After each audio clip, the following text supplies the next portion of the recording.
and going on to other adventures. You try to be. All right. Oh, I should have got you a mic up here. What you're working now full time? Yep. And what are you doing? Tell us what you're doing these days.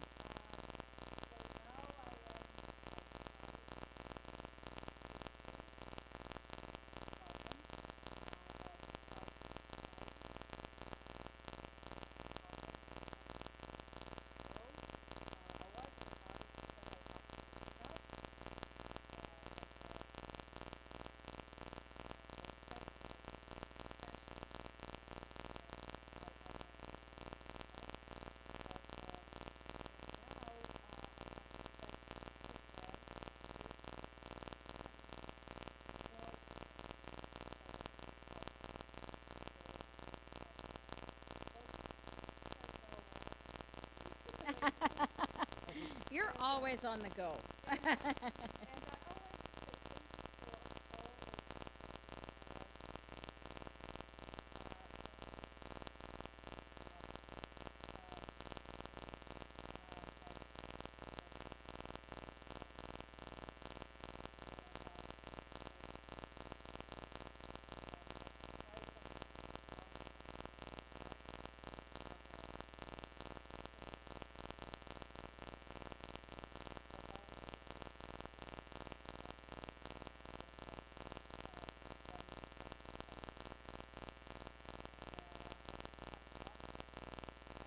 Yeah.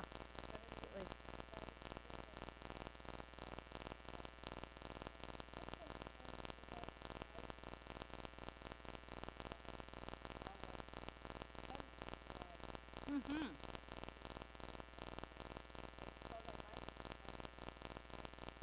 Absolutely.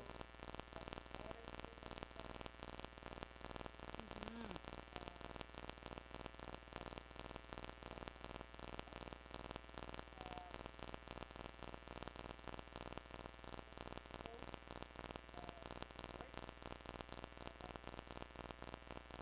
Absolutely. And please do come back. This is not a goodbye. This is just a thank you. So the kids did a little something for you. They have made you a bit of a thank you. And this is an apron, and it says, thank you for having a hand in making church fun. And they all put their handprints on it. So that is for you. And you can look at it and enjoy. Several of them are not here today. I know some are supposed to be here that aren't here. They're on their way. I don't know. Yeah. Absolutely. And then from all of us, this is a thank you gift. There you go. Yeah, you can wear it. And this is a thank you gift from all of us. And following worship today, we're going to have a bit of a cake and a bit of a celebration. And apparently, Gabrielle also has some goodies for us to celebrate. So we're going to have a big party following worship. So you're welcome. So what are you doing, Moana? Oh, you want to take a picture? Okay. All right. So maybe you should stand up with your apron so Moana can take the picture. Can you stand up? Absolutely. You guys can stand up and take a photo. All right. Nice. Okay. The kids, oh, you don't need to come gather around. A straight line doesn't work. There will be. All right. Frank, come in the picture. All right. Okay. There we go. Everybody, come on in. Okay. Cheese.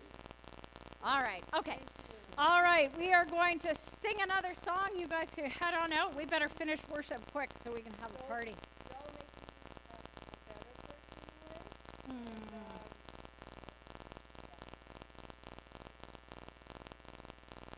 Thank you. Thank you. Thank you. All right, we're going to sing All Don't right. Make a Difference. Let's sing Go Make a Difference. Don't go make a difference? No, I said go make a difference. I thought you said don't. No. Yeah. Go make a difference. Yes, please stand as you are We able. can make a difference. Go make a difference in the world. Go make a difference. We can make a difference. Go make a difference in the world. Are the salt of the earth, called to let the people see the love of God for you and me. We are the light of the world, not to be hidden but be seen. Go make a difference in the world. Go make a difference. We can make a difference. Go make a difference in the world. Go make a difference. We can make a difference. Go make a difference in the world. We are the hands of Christ reaching out to those in need. The face of God for all to see. We are the spirit of hope. We are the voice of peace. Go make a difference in the world. Go make a difference. We can make a difference. Go make a difference in the world. Go make a difference. We can make a difference. Go make a difference in the world.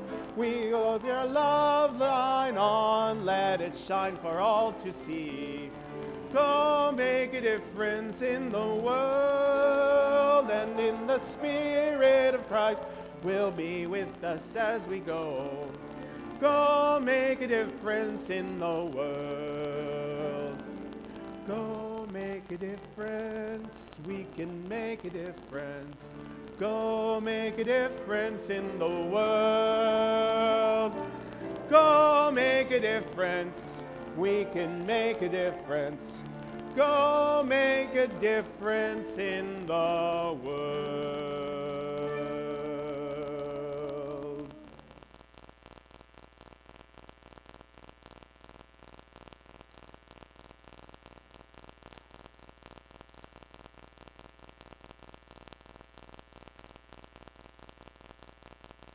I am a woman of no distinction, of little importance. I am a woman of no reputation save that which is bad.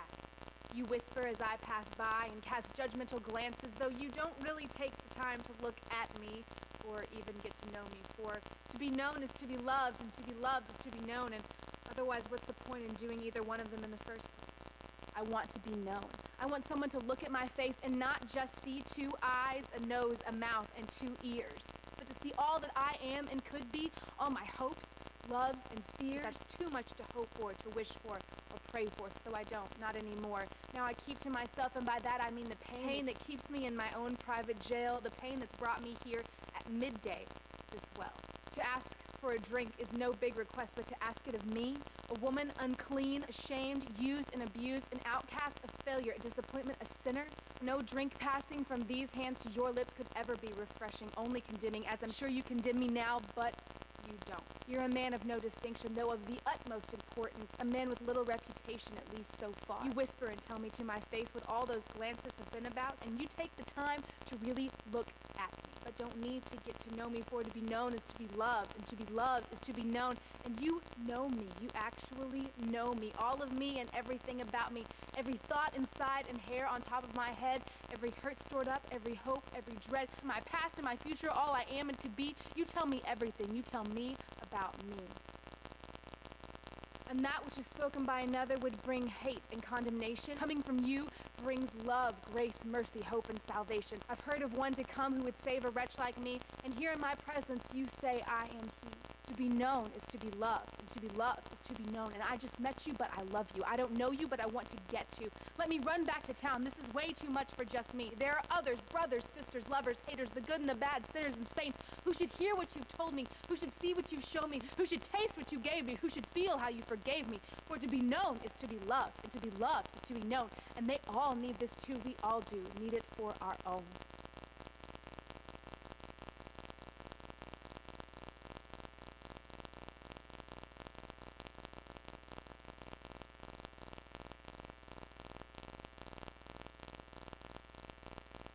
It began as any other day. I'm walking along in the heat of this noonday sun, scorching down upon me.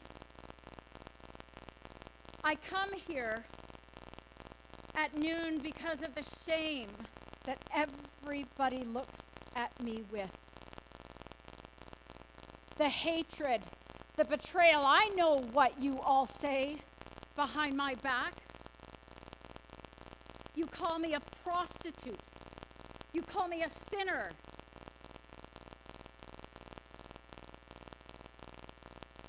I used to try and go in the early morning, in the cool of the day, but I would walk up to that well,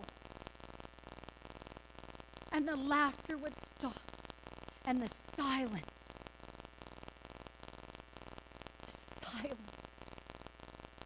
Nobody would speak to me. I could hear the condemnation in that silence. Unclean. Sinner. Betrayed. That's what you think of me, isn't it? But this day, something new happened. I went to the well, and there was someone else standing there. It scared me immediately because I know what they call me. Maybe I deserve it. After all, I have stood under the canopy at least 5 times in my life. Maybe they're right. Maybe I don't deserve love or connection. I've packed my life into a basket and cast out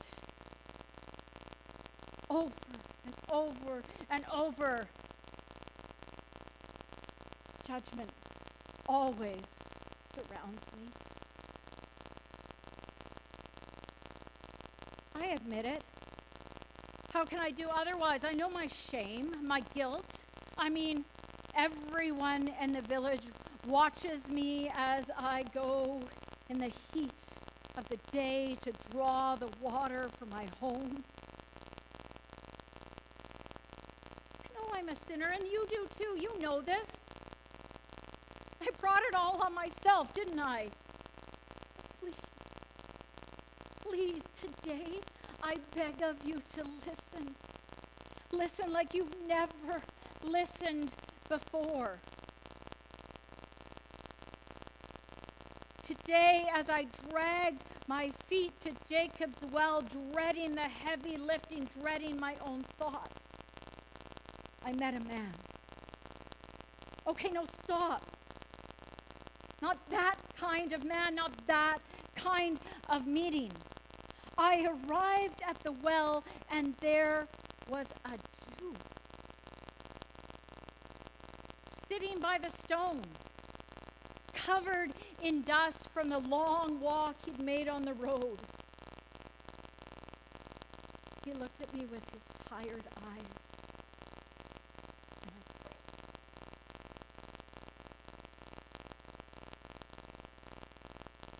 Don't look. They don't speak to us. It's hard for me to remember why, but it's been that way all my life. I've been taught that our family feud started long before I was born, following the conquest of this land I'm standing on now by Assyria in 722 BC. Many of my people were deported. Others resettled. Many foreigners moved in to these parts, and they started strange customs. It wasn't long before there were intermarriages between us. And the Jewish people despised us. They said that we were selling out. But what could we do? What would you do? The hostility between the people reached a breaking point when our people erected a temple of their own on Mount Gershom. We'd crossed the line.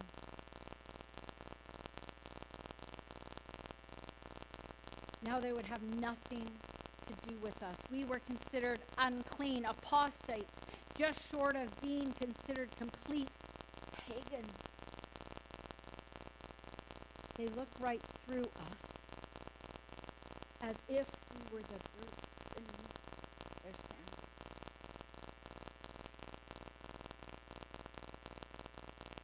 But this man, on this day, looked at me and he spoke to me. He didn't spit at me. He just asked gently, kindly, humbly, will you please drink?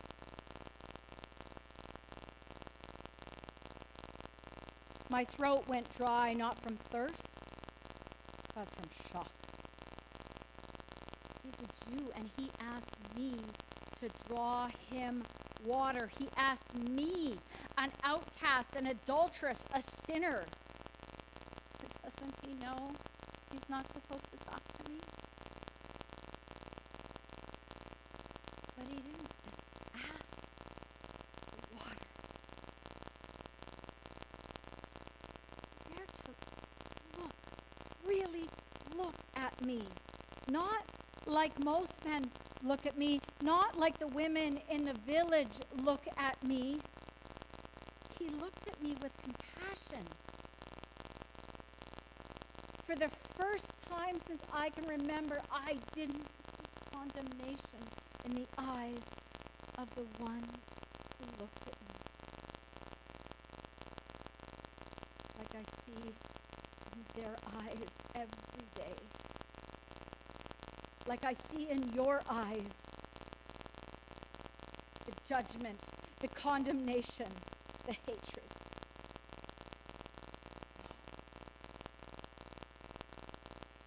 He spoke to me gently and kindly.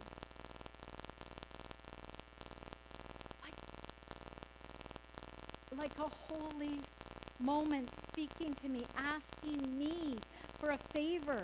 The audacity of it almost made me laugh. I know that he saw my discomfort, felt my cynicism, but still when I answered, he didn't judge me. Instead, he spoke of water, not the kind that I pull deep from the dark earth, but water that quenches a deeper aching. Whoever drinks the water I give them will never thirst again, he told me. He told me about something that he called living water.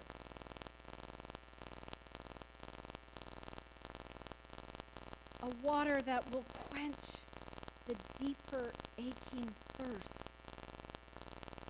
of my soul.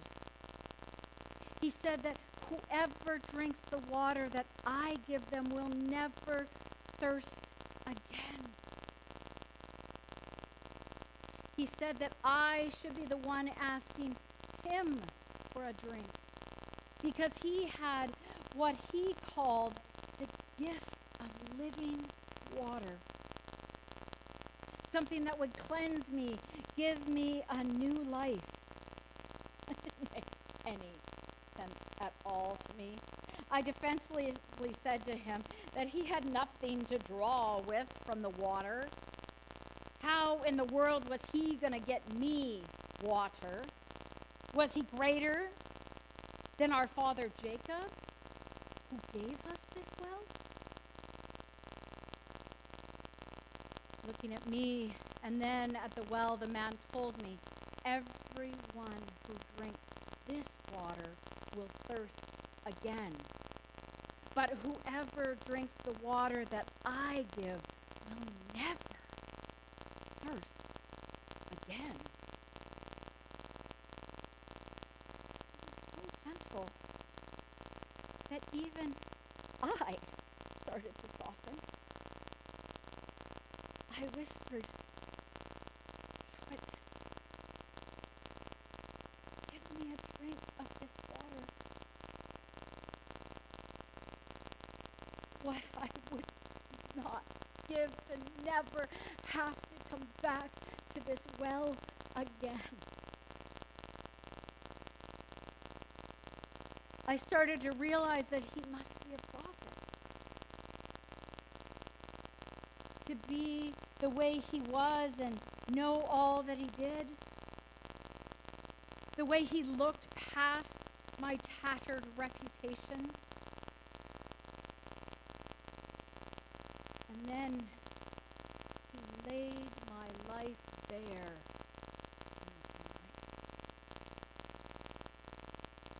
He began, "Go call your husband and come back." I told him, I don't have a husband, which was partly true. I thought that would be the end of the conversation, but he delved deeper into my life, and he told me things that were true that I wished were not. See, sometimes you're just not ready to open up the wounds of your life. Sometimes you're not ready to hear the truth of who you are and what has happened to you. No, he continued. He said, "You have had 5 husbands," he said. His voice, however, as gentle as an evening breeze. He continued, "And the man you have now, not your husband." My breath caught in my chest because in that moment I expected a stoning. I expected the righteous fury of a prophet condemning me to the pits of hell. That's what I deserved, didn't I? I know nothing but judgment my whole entire life, but there was no condemnation in his eyes, only grace. He looked at my fractured, lonely soul. And didn't turn away. He seemed to know me. And yet, he was loving me anyway. I've never known that kind of love. Have you known that kind of love? Someone who knows everything about you, all of your secrets, and loves you anyway? Is it possible?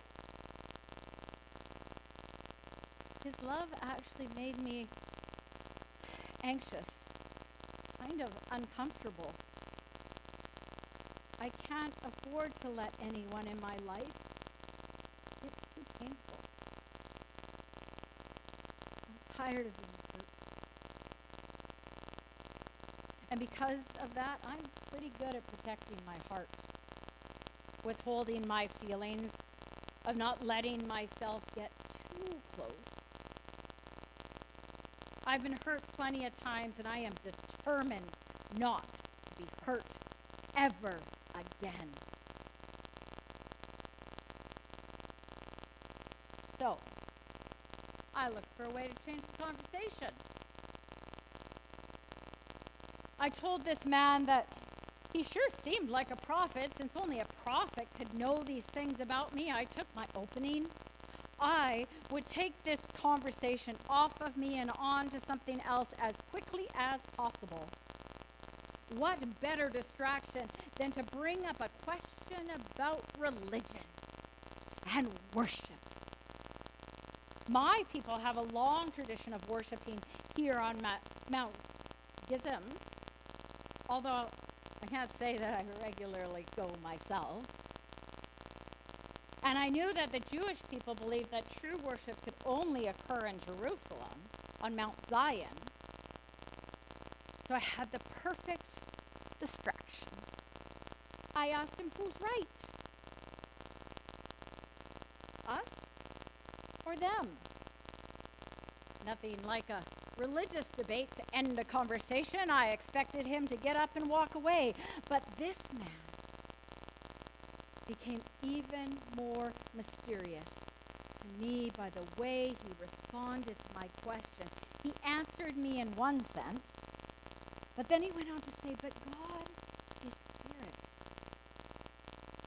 And those who worship in spirit and truth and in love, those are true worshipers. I've never heard this before. He said that it was possible for anyone. Me. He said it was possible for me to worship, to be loved by God, to be truly forgiven, not by virtue of where one worships, but by virtue of how one worships in love, in spirit, in truth. I don't know how he knew everything I've ever done, but suddenly I realized I was known. And being known, being truly seen, truly loved, I dared to ask him the question.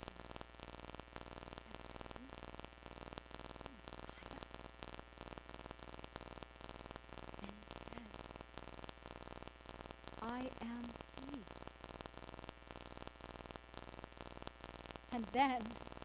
And then his friends appeared. Believe it or not, his friends appeared. And what did they do?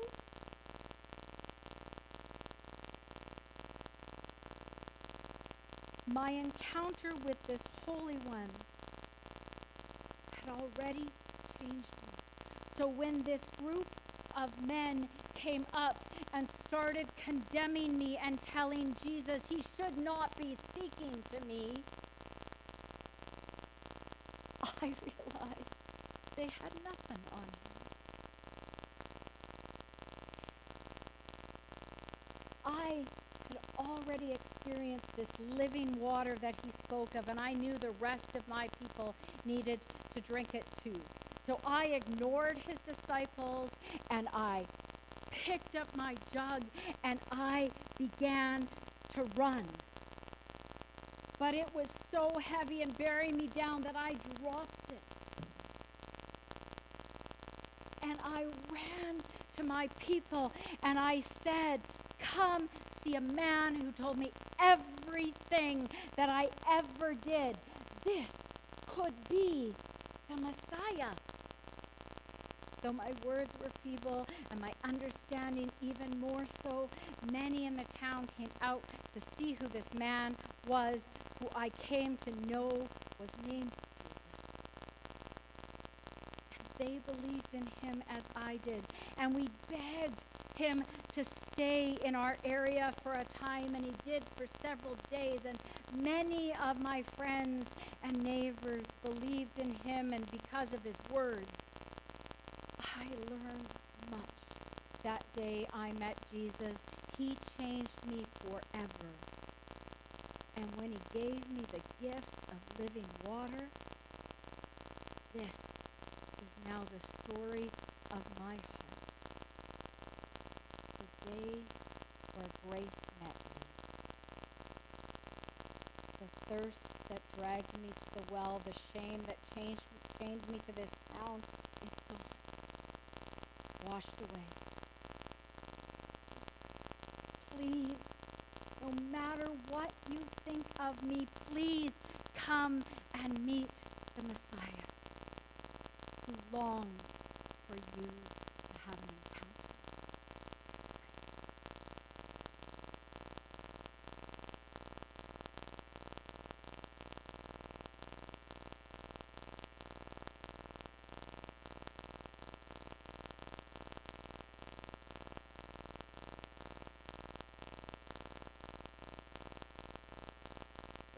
respond by singing the hymn, By the Well, a Thirsty Woman.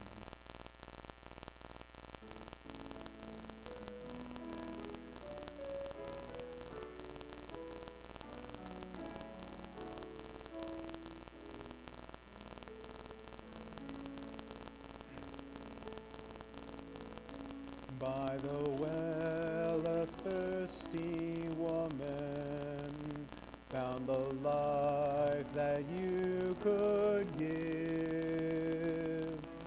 We too thirst like empty vessels. Fill us full that we may live. Jesus, source of living water, wellspring bubbling deep within.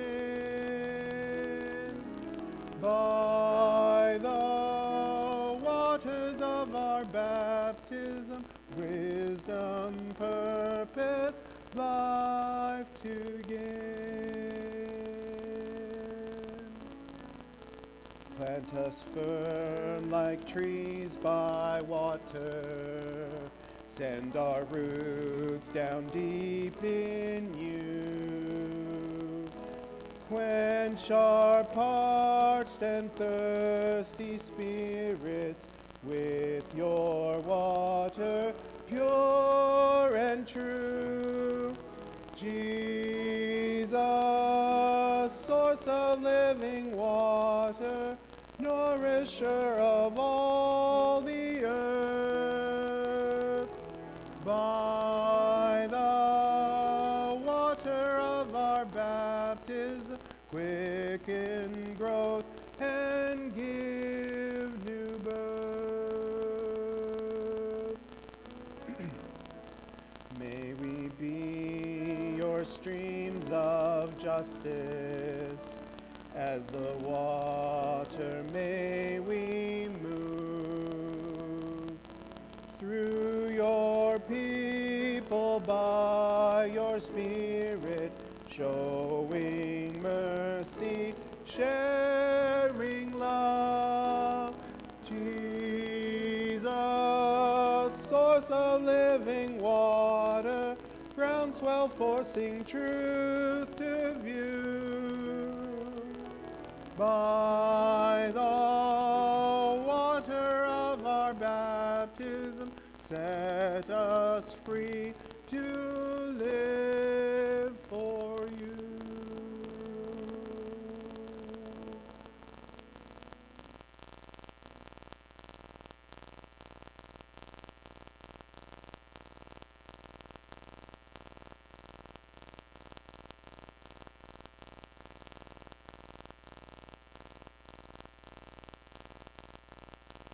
Pray.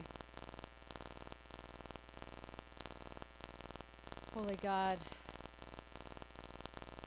we give thanks for the promise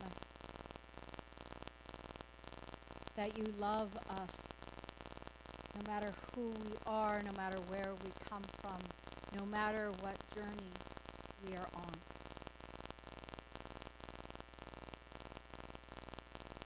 Whether the hurts that we have lived through are healed, whether we're not even ready to admit them yet.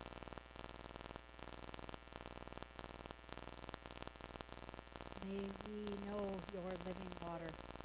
May we experience your grace and truth and love. May we offer that to one another.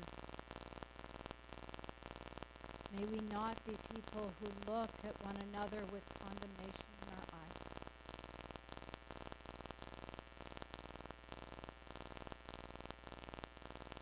Fill us with your grace and your love in such a way that we offer that grace and love to one another.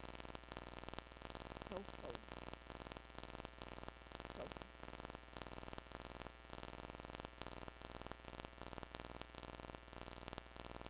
And as we spend time praying for one another and caring for one another, we give thanks for a community of faith, for people who have journeyed with us before and continue to journey with us.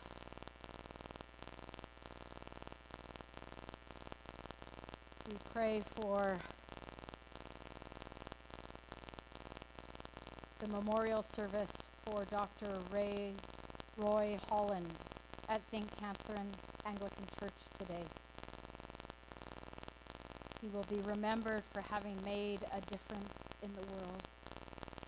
And we give thanks for the impact that he had on Myrna's life and their family, and the grace and the love and the hope that he offered. We take time now to pray either silently or aloud for the community of faith to hear those prayers that we carry in our heart today.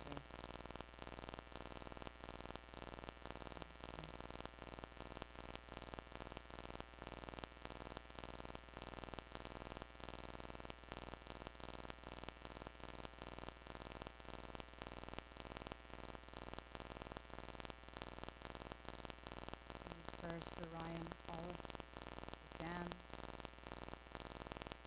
all the family.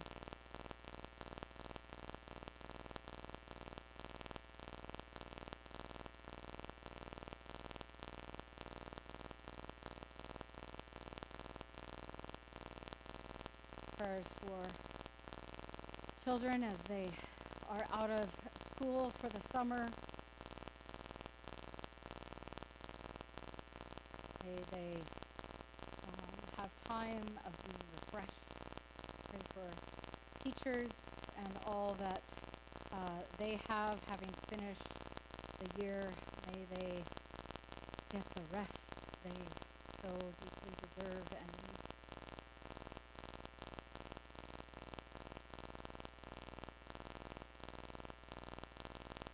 Give thanks for each person gathered here as we pray together the disciples' prayer.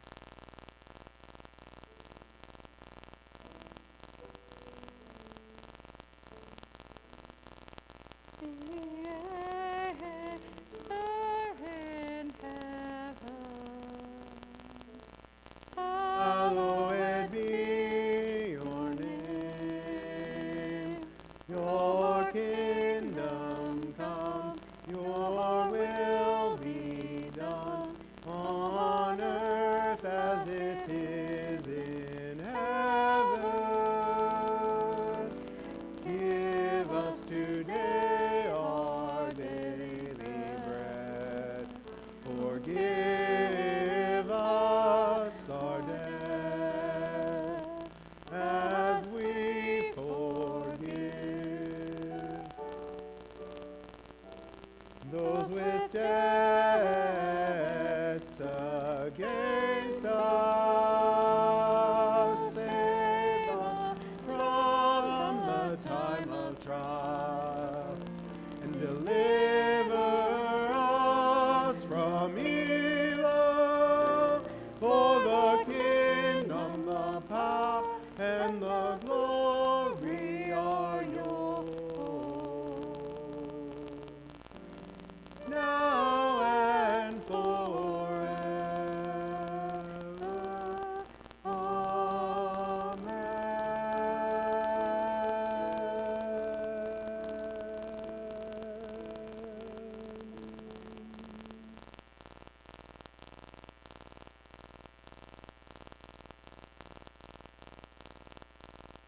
We take time to acknowledge now all that so many of you give in this place, both financially and through acts of service and continuing to care for this community of faith. There are many ways that you can continue to give financially: the QR code, the website, as well as the donation box in the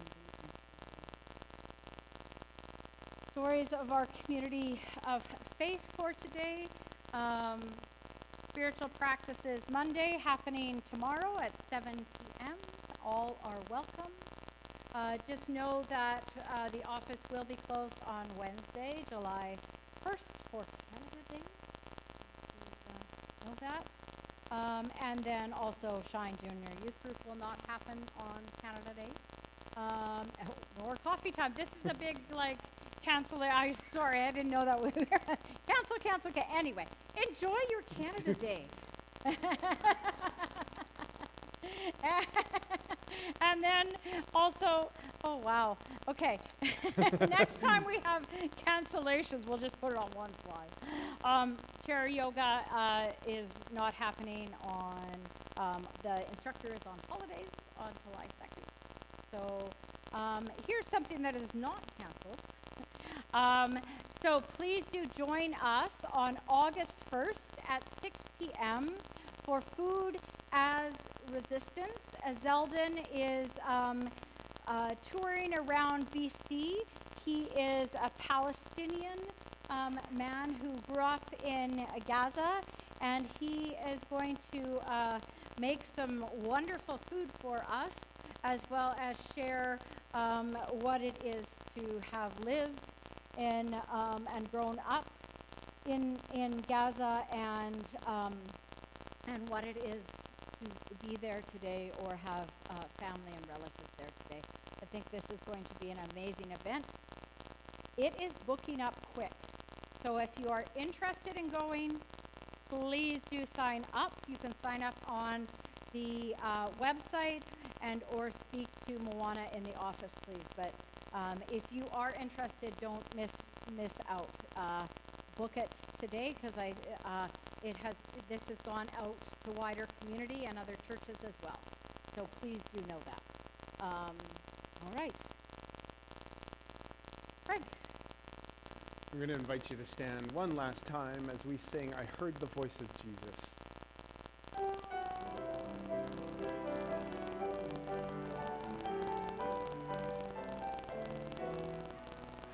I heard the voice of Jesus say, come unto me and rest. Lay down, O weary one, lay down your head upon my breast. I came to Jesus as I was, weary, worn, and sad. I found him in a resting place, and he has made me glad. I heard the voice of Jesus say, behold, I freely give the living water, thirsty one, stoop down and drink and live. I came to Jesus and I drank of that life-giving stream. My thirst was quenched, my soul revived, and now I live with him. I heard the voice of Jesus say, I am this dark world's light. Look unto me, your morn shall rise, all your day will be bright. I looked to Jesus and I found in him my star, my sun. And in that light of my life, I'll walk till my traveling days are done.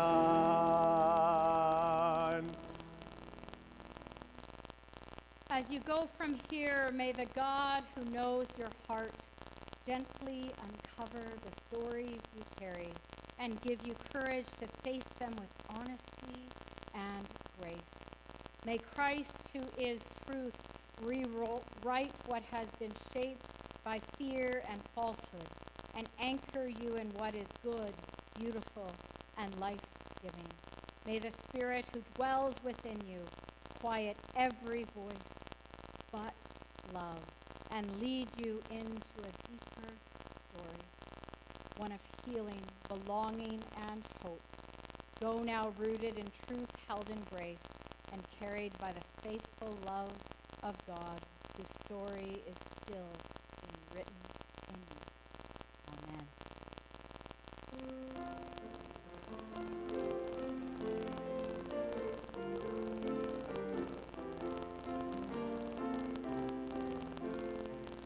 Behold, behold, I make all things new.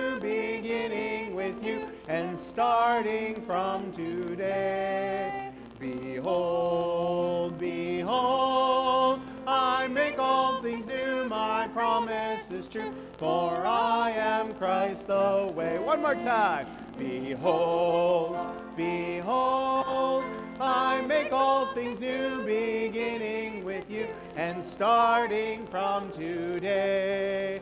Behold, behold, I make all things new, my promise is true, for I am Christ the way.